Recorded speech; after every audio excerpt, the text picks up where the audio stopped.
Mari kembali lagi kita mendengarkan renungan di hari Jumat Agung ini.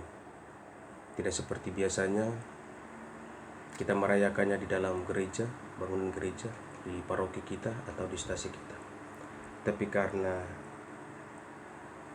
gencarnya wabah corona yang menyebar di seluruh dunia ini, akhirnya kita diajak untuk masuk ke dalam rumah kita untuk merenungkan sendiri kisah sengsara Tuhan kita Yesus Kristus. Saya buka dengan Mazmur tanggapan atau refrennya. Ya Bapa, ke dalam tangan-Mu ku percayakan jiwaku.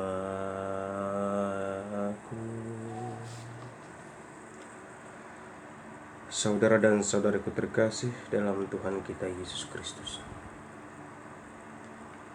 pada perayaan Jumat Agung di tahun-tahun sebelumnya,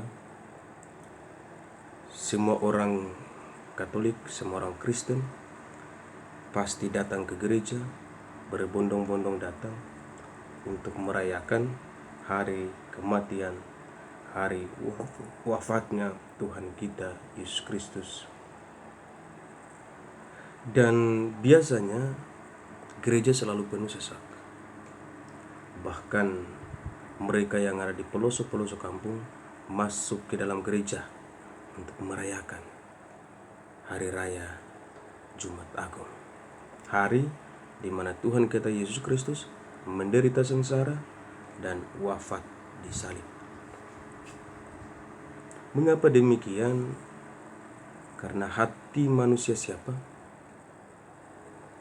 yang bisa menerima kenyataan yang begitu pahit yang dialami oleh Tuhan kita Yesus Kristus, mulai dari pengadilan, penderitaannya dalam memikul salib menuju puncak Golgota, dan pada akhirnya wafatnya di kayu salib. Karena itu pada kesempatan ini mari kita merenungkan beberapa poin penting di hari Jumat Agung ini. Poin yang pertama ialah pengadilan Yesus. Di dalam pengadilan, Yesus dengan berbagai macam tuduhan, dengan berbagai macam saksi-saksi, dalil-dalil, diserahkan kepada Pilatus dan mendesak Pilatus untuk menjatuhi hukuman mati. Dan pengadilan Pilatus merupakan satu panggung pengadilan dalam sejarah manusia yang paling tidak adil.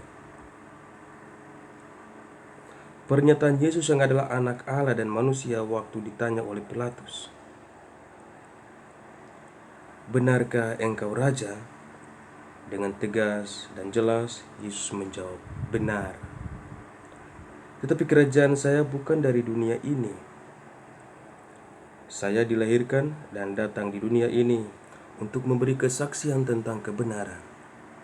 Dan semua orang yang mencintai akan kebenaran akan mendengarkan suaranya." Bapak, Ibu, saudara dan saudariku terkasih,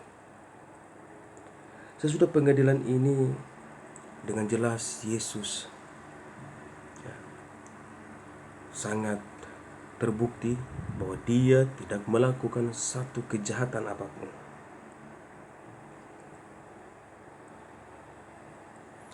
Tetapi dia juga mengatakan bahwa dia adalah seorang raja. Perkataan dia sebagai pengakuan dia sebagai seorang raja dan seorang anak Allah menjadi alasan kuat bagi para pemimpin Yahudi, imam-imam kepala, orang-orang kaum Farisi mendesak Pilatus untuk menjatuhi hukuman mati kepadanya.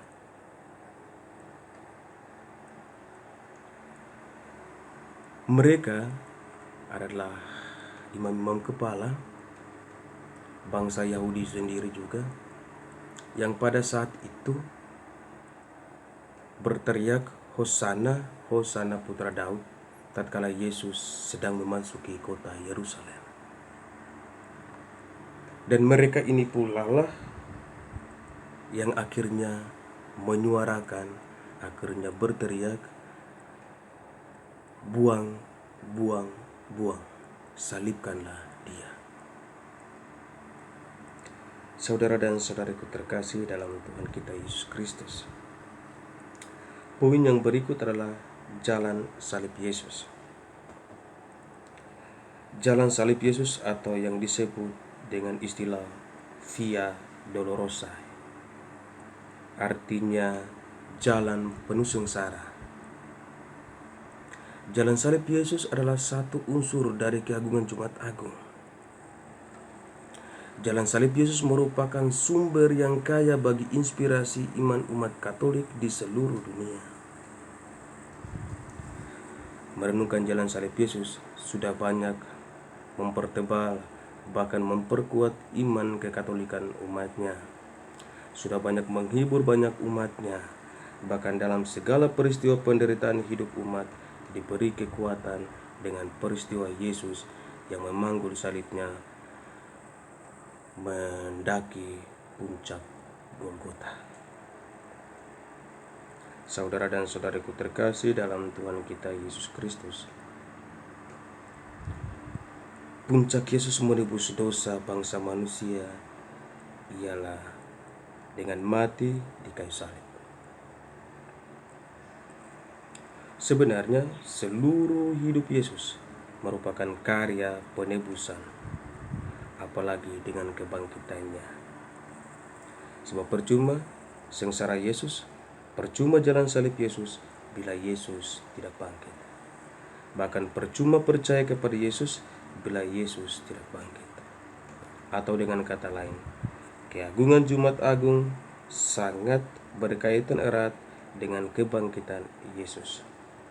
Maka agungnya Jumat Agung dalam kaitan dengan kebangkitan Yesus adalah dalam satu pengertian ini, Yesus mengalahkan kegelapan dan setan dan kematiannya di kayu salib. Demikian pula kebangkitan Yesus adalah kemenangan Yesus atas setan dan maut. Kematian Yesus di kayu salib juga menjadi puncak iman umat Kristen sedunia, karena ketika Yesus wafat di kayu salib, kepala pasukan akhirnya mengakui bahwa dia adalah anak Allah. Yesus secara total sudah menebus dosa segenap umat manusia sampai akhirnya menumpahkan tetes darahnya yang terakhir di kayu salib. Dengan secara total, Yesus menyerahkan cintanya sehabis-habisnya kepada umat manusia dan secara total sudah taat kepada Bapaknya. Karena itu, setelah Yesus dipaku, kata terakhir yang dia keluarkan waktu itu adalah sudah selesai. Itu artinya bahwa Yesus telah selesai menjalankan perintah Bapaknya dalam misi perutusannya di dunia. Ketika menyampaikan kata sudah selesai dan tirai kening telah belah dua, tanda bahwa kebebasan manusia masuk zaman baru, mulai berjuang sebagai orang yang sudah ditebus sebagai anak-anak Allah. Bapak, Ibu, saudara dan saudaraku terkasih, renungan tentang Jumat Agung harus disempurnakan dengan kebangkitan Kristus. Mulai besok kita akan memasuki perayaan Vigili Paskah, dan kemudian hari Minggu kita akan merayakan kebangkitan Kristus. Semoga renungan kita tentang sengsara dan kematian Yesus ini membantu kita untuk masuk pada hari raya Paskah nanti. Tuhan memberkati kita semua. Amin.